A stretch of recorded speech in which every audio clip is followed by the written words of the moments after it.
Arrête de compliquer la prière. Matthieu chapitre 6, verset 5 à 8 nous dit, « Lorsque vous priez, ne soyez pas comme les hypocrites qui aiment à prier debout dans les synagogues et au coin des rues pour être vus des hommes.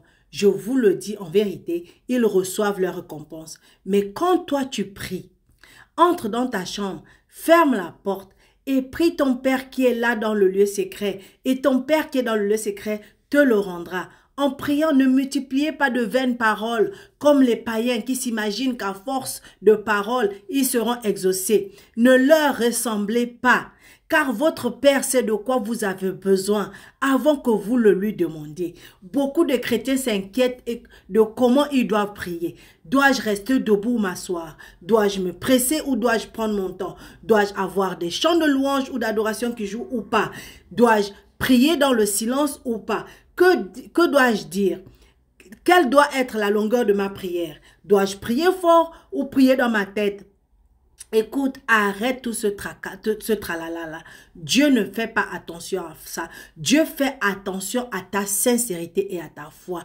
Dieu répond à ta sincérité et à ta foi. Lorsque Jésus dit que tu fermes la porte de ta chambre, c'est ça la porte de ta chambre.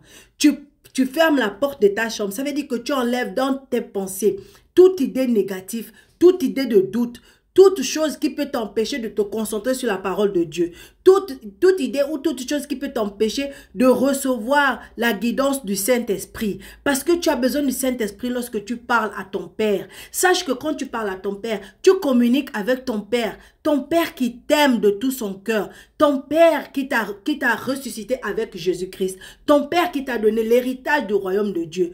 Ton Père qui fait au-delà de tout ce que tu peux penser ou imaginer. Ce Père-là. Donc, tu sais que lorsque tu lui demandes quelque chose, il sait déjà de ce que tu as besoin. Et lorsqu'il sait ce que tu as besoin, il va te le donner. Alors, prends le temps d'écouter le Saint-Esprit. Donc, tu fermes ta porte, tu laisses le Saint-Esprit qui est en toi, tu suis sa guidance et tu fais la prière que lui te demande de parler. Lorsque tu fais ainsi, tu parles au cœur de Dieu. Tu parles au cœur de Dieu. Ça peut être une petite prière, ça peut être courte, ça peut être longue. Ça dépend de ce que le Saint-Esprit te demande de dire. Fais confiance au Saint-Esprit et tu vas parler au cœur de Dieu. Tu n'auras pas besoin de tous ces tralala. Tu peux être partout où tu es. Tu peux être caché, tu peux être debout, peu importe. Dieu t'écoute. Tu parles dans ton cœur, tu parles avec la bouche, tu fais comme tu veux. Dieu t'écoute. Fais confiance seulement au Saint-Esprit et sache qu'il t'écoute parce qu'il t'écoute, il t'exauce.